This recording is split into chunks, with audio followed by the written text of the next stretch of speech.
প্ৰসংগ মুখ্যমন্ত্ৰীৰ mobile phone. Mobile ফোনক লৈ বাকযুদ্ধ তুংগত। প্ৰদেশ কংগ্ৰেছৰ সভাপতিয়ে ৰাজহুৱা কৰিছিল মুখ্যমন্ত্ৰীৰ ফোনৰ সবিশেষ।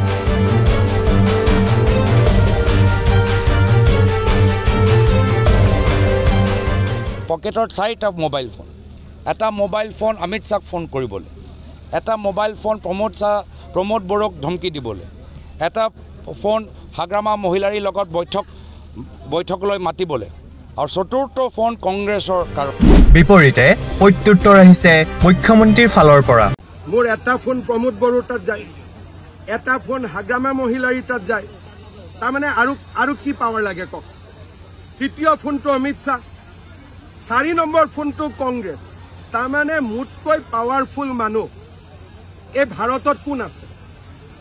মই অমিত শ্বাহকো ডাইৰেক্ট ফোন কৰিব পাৰোঁ, কংগ্ৰেছকো ফোন কৰিব পাৰোঁ, আৰু বিটিআৰতো হাগ্ৰামা মহিলাৰী প্ৰমোদ বড়োক 2খন হাতত ধৰি লৈ খোজকাঢ়িব পাৰোঁ। মোৰ লগত যুঁজ বাগৰ নকৰে। কালি তেওঁৰ মুখেদি ওলাই গ'ল নে নাই যে ইলেকশ্যন হোৱাৰ আগতে আমি হাৰিলোঁ, কাৰণ তেওঁৰ 4টা ফোন, এটা প্ৰমোদ বড়োৰ লগত, এটা হাগ্ৰামা মহিলাৰীৰ লগত। বিটিএডিত যদি প্ৰমোদ বড়োৰ লগতো কাৰোবাৰ ভাল থাকে, হাগ্ৰামা মহিলাৰীৰ লগতো ভাল থাকে, তাৰমানে অসম বিধানসভাত তেওঁ 15টা চিট পাবনে নাই? তাৰপিছত ইলেকশ্যন ক'ত থাকিব?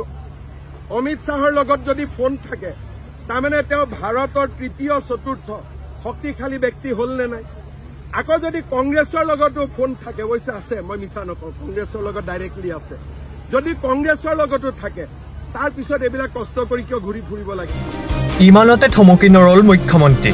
প্ৰদেশ কংগ্ৰেছৰ সভাপতিক যুঁজ বাগৰ নকৰিবলৈ মুখ্যমন্ত্ৰীৰ পৰামৰ্শ। গৌৰৱ গগৈয়ে মোক অজেয় কৰি দিলে। মোকতো অজেয় কৰি দিলে, অজেয়, অপৰাজেয়। আৰু ইমান মইতো বিজেপিৰ মানুহে ইমান মোৰ প্ৰশংসা নকৰে। আজিলৈকে বিজেপিৰ মানুহে মোক ইমান প্ৰশংসা কৰি পোৱা নাই। গতিকে তেওঁৰ মুখত যে মোৰ প্ৰশংসাখিনি ওলাল, মইতো ভাবো ভগৱানে তেওঁৰ জিভাত দি দিছে। সমান্তৰালভাৱে বিটিচিৰ নিৰ্বাচনৰ পাছত কংগ্ৰেছ ক'ত থাকিব বুলিও কটাক্ষ মুখ্যমন্ত্ৰীৰ। ভৱিষ্যতলৈ কংগ্ৰেছ বিজেপিত অহাৰ সম্ভাৱনা আছে। কংগ্ৰেছ ক'ত থাকিব এইটো ইলেকশ্যনৰ পিছত? বাকযুদ্ধ তুংগত। বিটিআৰৰ নিৰ্বাচনক লৈ ওৰাং আৰু ওদালগুৰি দুখনকৈ প্ৰচাৰ সভাত অংশগ্ৰহণ কৰি এইদৰে প্ৰদেশ কংগ্ৰেছৰ সভাপতিক তুলাধুনা কৰিলে মুখ্যমন্ত্ৰীয়ে। লগে লগে প্ৰচাৰ সভাত বিটিআৰৰ বিটিডিচিৰ প্ৰসংগত পুনৰ সৰব হ'ল মুখ্যমন্ত্ৰীগৰাকী আৰু ৰাইজক বিজেপিৰ পক্ষত ভোট দিবলৈ আহ্বান মুখ্যমন্ত্ৰীৰ। শ্ৰদ্ধাৰ ৰাইজ, আপোনালোকে আমাক আশীৰ্বাদ কৰক। আমি কাৰো বিৰুদ্ধে নাই। বিজেপি UPPLৰ মিটিং আমি বিৰোধিতা নকৰোঁ, BPF আমি বিৰোধিতা নকৰোঁ, আমি কাৰো বিৰুদ্ধে নাই। মাত্ৰ এইবাৰ ৰাইজে পদুম ফুলৰ ছবিত ভোট দিব।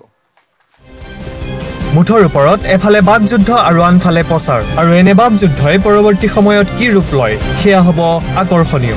Bureau report, and times NE।